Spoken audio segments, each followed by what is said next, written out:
We start this edition in Yemen. The poorest country in the Arab world has been brought to the brink of collapse by almost a decade of civil war. Back in 2014, Houthi forces, who were backed by Iran, seized the capital. A Saudi-led coalition supported by Britain and America intervened. But the Houthis have not been dislodged and still control Sanaa and the north, where most of the population live. There's been less violence since the temporary truce last year between the Saudis and the Houthis. But there's no sign of a comprehensive peace deal. Few places have suffered more than Taiz, a city which for more than 3,000 days has been virtually besieged by Houthi forces. Our senior international correspondent, Ola Guerin, spent several days in the city's main hospital. Every second counts. And war has taught them to be quick. It has honed their skills. At Al Thawra Hospital, doctors patch up some of the latest broken bodies. This time it's government troops hit by a Houthi drone. One soldier, called Omar, could not be saved. Another is rushed away for treatment elsewhere. Anyone can be a target here, not just men in uniform. Nearby we meet Hanadi. Every painful step reminds her of the war. Her father struggles to pay for her treatment. She was shot in the back by a sniper, he tells us. That was in 2016, and the bullet is still lodged inside her. Are you very worried about the future for Hanadi?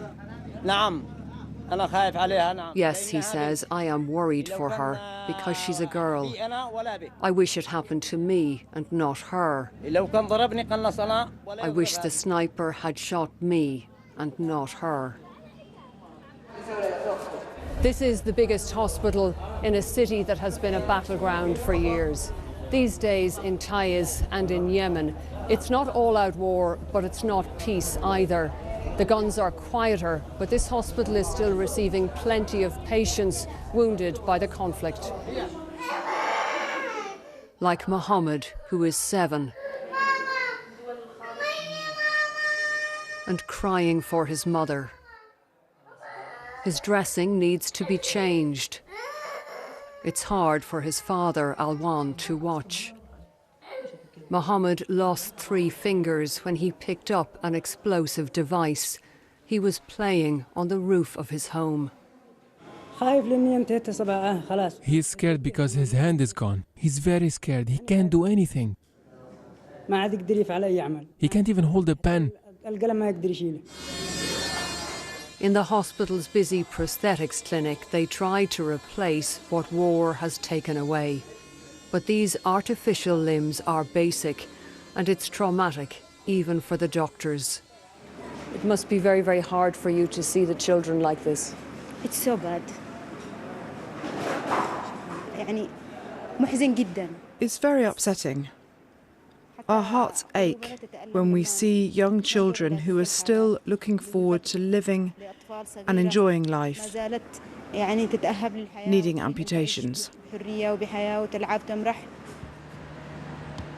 Next door, a regular physiotherapy session for Shaima Al-Ahmed, who has been walking this path for years. A landmine took her leg and killed her friend.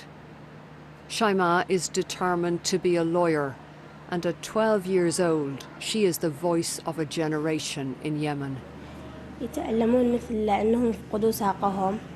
Children here suffer. They've lost their arms and legs. They don't go out and play like other children around the world. They play in comfort, but we play in fear. We just stand by the doors of our homes. When we hear shelling or gunfire, we run back inside. Shaima, what would you like to say to the international community, to the world, about what is happening here in Yemen? Why don't you see the children of Taiz? Why all this neglect? Are we not humans in your eyes?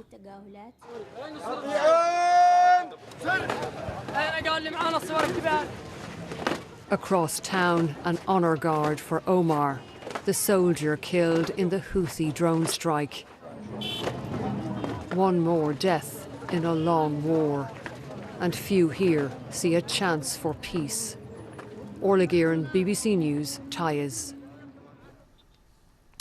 Well, I spoke to the lawyer, human rights activist and member of the Southern Transitional Council, Saleh Ali Al-Noud.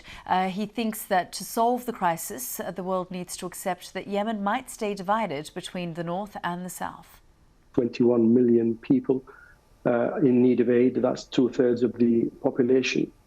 The UN humanitarian response plan estimates that $4.3 billion is needed for the next year.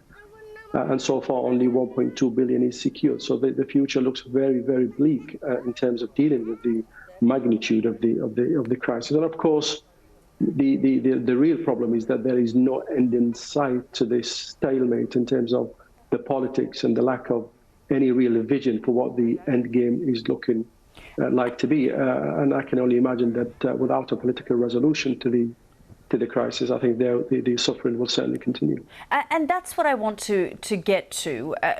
What does the end in sight look like for the Southern Transitional Council? Because your President Al-Zubaydi, has said that the world needs to accept that there are now two realities in Yemen, what's going on with the Houthis in the north, and then, of course, the other situation in the south of the country.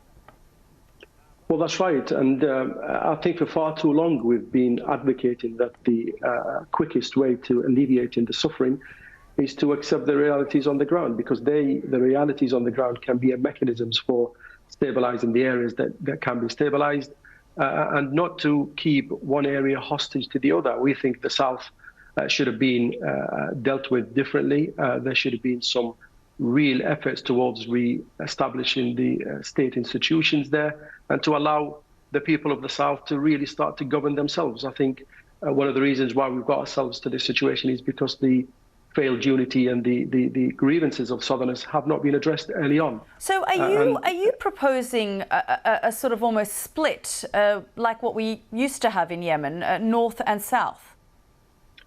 Well, the reality is that we are heading that way. Any attempt to try and formulate a solution that doesn't address the realities and the wishes of the people on the ground is only a recipe for disaster. And I think that many years have gone without recognizing that reality. That was Saleh Ali Al-Noud from the Southern Transitional Council, also a lawyer.